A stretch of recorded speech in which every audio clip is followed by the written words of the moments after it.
Bollywood ನಟ ವರುಣ್ ಧವನ್ ದಂಪತಿಗೆ ಹೆಣ್ಣು ಮಗುವಾಗಿದೆ. ಅಭಿಮಾನಿಗಳಿಗೆ ಸಂತೋಷವಾಗಿದೆ. ಅವರ ಪತ್ನಿ ಫ್ಯಾಷನ್ ಡಿಸೈನರ್ ನತಾಶಾ ದಲಾಲ್ ಮುಂಬೈನ ಆಸ್ಪತ್ರೆಯಲ್ಲಿ ಹೆಣ್ಣು ಮಗುವಿಗೆ ಜನ್ಮ ನೀಡಿದ್ದಾರೆ.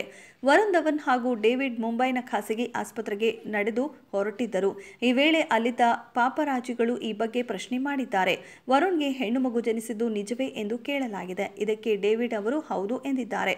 ಇದರ ಜೊತೆಗೆ ವಿಶ್ ಮಾಡಿದ ಎಲ್ಲರಿಗೂ ಅವರು ಧನ್ಯವಾದ ಹೇಳಿದ್ದಾರೆ. ಸ್ವಲ್ಪ ಸಮಯದ ನಂತರ ವರುಣ್ ಅವರ ತಾಯಿ ಅಲ್ಲಿ ಧವನ್ ಮತ್ತು ಸೊಸೆ ಜಾನ್ವಿ ಧವನ್ ಆಸ್ಪತ್ರೆಯಿಂದ ಹೊರಹೋಗುತ್ತಿರುವುದು ಕಂಡುಬಂದಿತ್ತು. ದಂಪತಿ ತಮ್ಮ ಮಗಳ ಜನನದ ಬಗ್ಗೆ ಇನ್ನೂ ಸಾಮಾಜಿಕ ಮಾಧ್ಯಮದಲ್ಲಿ ಪೋಸ್ಟ್ ಮಾಡಿಲ್ಲ. ನಟನ ಅಭಿಮಾನಿಗಳು ದಂಪತಿಗೆ ಶುಭ ಹಾರೈಸಿದರು. ಲಕ್ಷ್ಮೀ ದೇವಿಯು ನಿಮ್ಮ ಮನೆಗೆ ಪ್ರವೇಶಿಸಿದ್ದಾಳೆ, ಅಭಿನಂದನೆಗಳು ವರುಣ್ ಅಂತ ಅಭಿಮಾನಿಯೊಬ್ಬರು ಬರೆದಿದ್ದಾರೆ.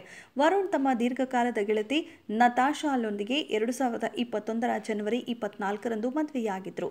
ಸಿನಿಮಾ ವಿಚಾರಕ್ಕೆ ಬಂದರೆ ವರುಣ್ ಅವರು ಬೇಬಿ ಜಾನ್ನಲ್ಲಿ ವರುಣ್ ಕಾಣಿಸಿಕೊಳ್ಳಲಿದ್ದಾರೆ.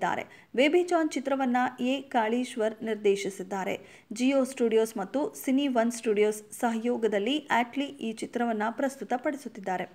ವರುಣ್ ಧವನ್ ಶೀಘ್ರದಲ್ಲೇ ಅವರ ಮುಂಬರುವ ಚಿತ್ರ VD18ನಲ್ಲಿ ಕಾಣಿಸಿಕೊಳ್ಳಲಿದ್ದಾರೆ. ಇದಲ್ಲದೆ ಅವರು ಅಮೆಜಾನ್ ಪ್ರೈಮ್ ವಿಡಿಯೋದ ವೆಬ್ ಸರಣಿ ಸಿಟೆಡಾಲ್ನಲ್ಲಿ ಪ್ರಮುಖ ಪಾತ್ರದಲ್ಲಿ ಕಾಣಿಸಿಕೊಳ್ಳಲಿದ್ದಾರೆ.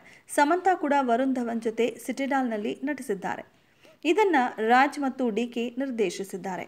ಕರಣ್ ಜೋಹರ್ ಅವರ ಧರ್ಮ ಪ್ರೊಡಕ್ಷನ್ಸ್ ನಿರ್ಮಿಸಿರುವ ಮುಂಬರುವ ಚಿತ್ರದಲ್ಲಿ ಸಮಂತಾ ರುತ್ ಪ್ರಭು ಮತ್ತು ಸುಲ್ತಾನ್ ಖಾನ್ ರೊಮ್ಯಾನ್ಸ್ ಮಾಡುವ ಸಾಧ್ಯತೆ ಇದೆ ಎಂದು ವರದಿಯಾಗಿದೆ. ಈ ಚಿತ್ರಕ್ಕಾಗಿ ನಿರ್ದೇಶಕ ವಿಷ್ಣುವರ್ಧನ್ ಅವರೊಂದಿಗೆ ಸಮಂತಾ ಮಾತುಕತೆ ನಡೆಸುತ್ತಿದ್ದಾರೆ ಎಂದು ವರದಿಯಾಗಿದೆ. ವರದಿಯ ಪ್ರಕಾರ ಈ ಸಿನಿಮಾಗೆ ಸಮಂತಾ ಜೊತೆಗೆ ತ್ರಿಷಾ ಮತ್ತು ಅನುಷ್ಕಾ ಶೆಟ್ಟಿ ಕೂಡ ಇರಲಿದ್ದಾರೆ ಎಂದು ಹೇಳಲಾಗಿದೆ. ಸದ್ಯಕ್ಕೆ ಚಿತ್ರತಂಡದಿಂದ ಯಾವುದೇ ರೀತಿಯ ಅಧಿಕೃತ ಮಾಹಿತಿ ಬಂದಿಲ್ಲ.